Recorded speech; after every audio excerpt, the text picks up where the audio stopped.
What's up guys? Welcome back again to another vlog. So itutuloy na nga natin yung ating vlog kay Camo. Ang huling ng vlog natin doon ay pinaandar na natin siya. So tumatakbo na siya pero di pa natin siya magamit ng ayos kasi nga kailangan pa siyang i-break in. So ang gagawin nga natin ngayon sa video na to, nadali natin siya sa Aguila Glass. Tapos ikakabit na natin yung SR3 na Recaro. Sa mga hindi pa nga pala nakapag-subscribe sa akin, mag-subscribe na kayo. Pati sa Facebook page natin at sa TikTok, yan. Madami kayong makikita doon na mga OTJ videos at vlogs. Sa mga gusto nga palang bumili ng ating damit na Team Garute, yan, available pa din siya. So, 600 pesos ngayon, kasama na yung shipping doon via LBC. Sa mga gusto nga rin pala mag-sponsor kay V2 kasi hindi ko pa natatapos yon, tuloy pa rin yung project ko sa kanya.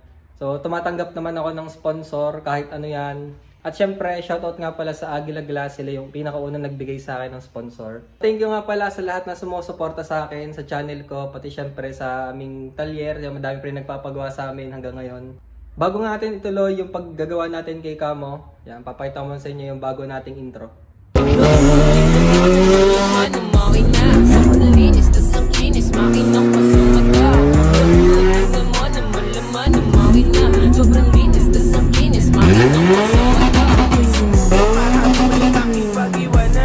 Dapat di ka pumapayag na gangdyan ka na lang. Itodo mo, giisa gatawin mo ang daan. Isang daang pusyento dapat magpagkaalangan. O paano simula na kahilera na tamiya, kultura pinapasok, pinubuhay sa eksena. Mabuti kung Ito na nga yung ating camouflage. So, nire-ready na siya ni Kuya Joel kasi nga gagamitin natin siya ngayon. Ilalabas na natin siya.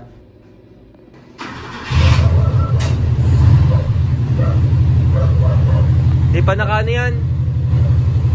Di pa naka ano yung lahat? Log pa yung lahat? So hindi naman sobrang ingay ng tunog na ito. Ganun lang siya. Cold start.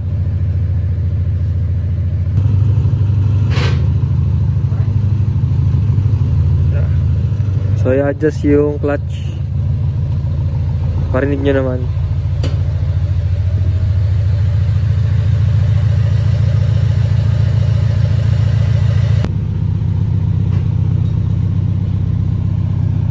Baka sumahid ang ating ready na muffler. Okay.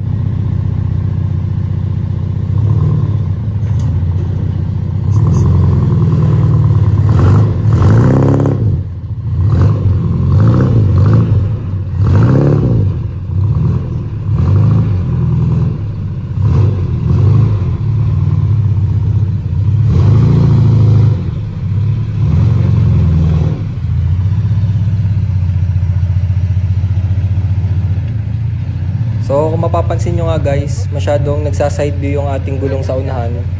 Hindi pa kasi siya nakakabitan ng supporter dun sa kanyang suspension, yung Gemini suspension natin. So gagawan pa siya siguro sa isang araw, hindi muna ngayon. Kasi nga yung priority natin ngayong vlog na to, mapakabitan siya ng mga salamin. I-adjust yung ating alignment ng gulong.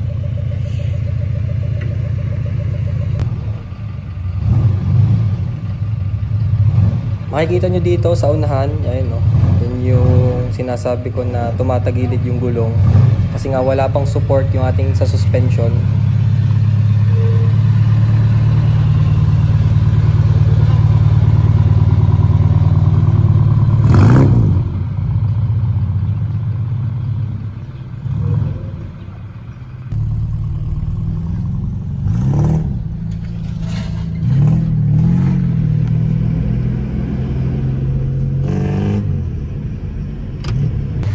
So nakalimutan nga namin guys higpitan yung nuts, yung lug nuts.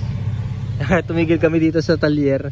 Kaya pala ang bagal ni Kuya Joel kanina kasi nga nagwiwiggle yung unahan. So buti na lang hindi bumigay. Kasi nga nasa ano pa siya, ginagawa pa natin siya sa bahay. Kaya dalawang nuts pa lang yung nilagay natin. Nakalimutan higpitan. So buti hindi pa tayo nakakalayo. Yan nga, magdadala na lang ako ng tangke. So So bumalik nga tayo dito sa bahay. Kakabit na dapat natin yung SR3 na upuan. Kaso nga lang baka masarduhan tayo ng Aguila Glass. Kailangan natin humabol doon bago mag 5 PM. Lalabas na nga sana ako dito sa subdivision. Kaso lang hindi ulit nag-align yung gulong sa unahan. Yung isa niyang gulong ay kumakabig pa kaliwa.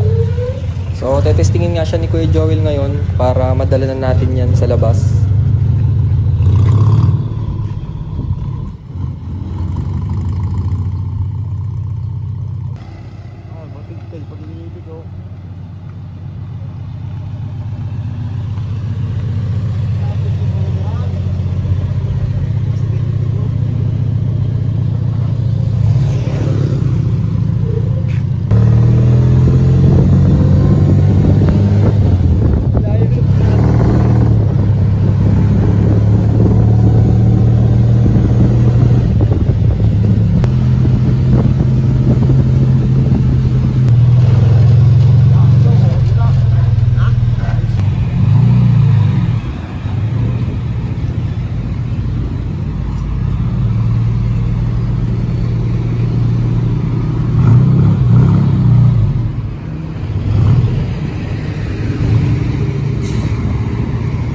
Nandito na nga tayo sa Aguila Glass, pero hindi tayo sponsored ngayon. Pagdahod, tingnan mo naman laman ng makina. Sobrang linis, tas ang kinis, makinang pa sa mata. Pagdahod, tingnan mo naman laman ng makina. Sobrang linis, tas ang kinis, makinang pa sa mata. Pag may sumubo ka habulin, makipag-iwanan. Dapat di ka pumapayag na gangyan ka na lang. Itodo mo, giisa gatawin mo ang daan. 100% dapat wag mag-aalangan.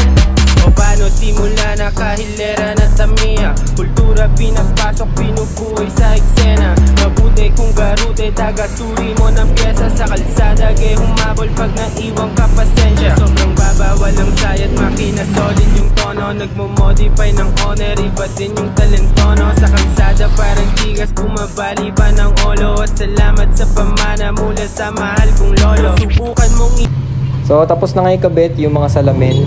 So shout out sa Aguila Glass. Yan, dito na kayo magpakabit ng mga salamin nyo sa OTJ natin dyan. Mababait naman yung mga tao dito at quality din naman yung binebenta nila. Ngayon nga ikakabit na natin yung ating upuan na SR3 Recaro. Yan, tumulong na nga ako para mapabilis. So ito nga guys, tapos na yung pagbablog natin dito kay Camo. Naikabit na natin yung windshield. Tapos itong ating SR3 na Recaro. Yan. Copy lang to. Pwede rin kayong bumili nito sa amin. Hindi ko pa nga naikakabit yung binigay sa aking sticker ng Aguila. So bukas na lang siguro pag nalinisan ko tong owner na to. Ayan nga, makikita nyo nga yung SR3 natin. Kitang kita yan. Bibili pa tayo dito ng Takata seat belt. 4-point yun. 4-point seat belt. Next vlog nga natin dito, itotono na to ni Kuya Joel. Abangan nyo guys. So yun na nga guys, dito ko natatapusin ang ating vlog kay Camo. So kung nagustuhan nyo nga guys yung vlog natin ngayon, i-like nyo. Syempre, subscribe nyo na rin para tuloy-tuloy pa rin yung pagbablog ko. So thank you for watching. Don't forget to like, comment, share, and subscribe.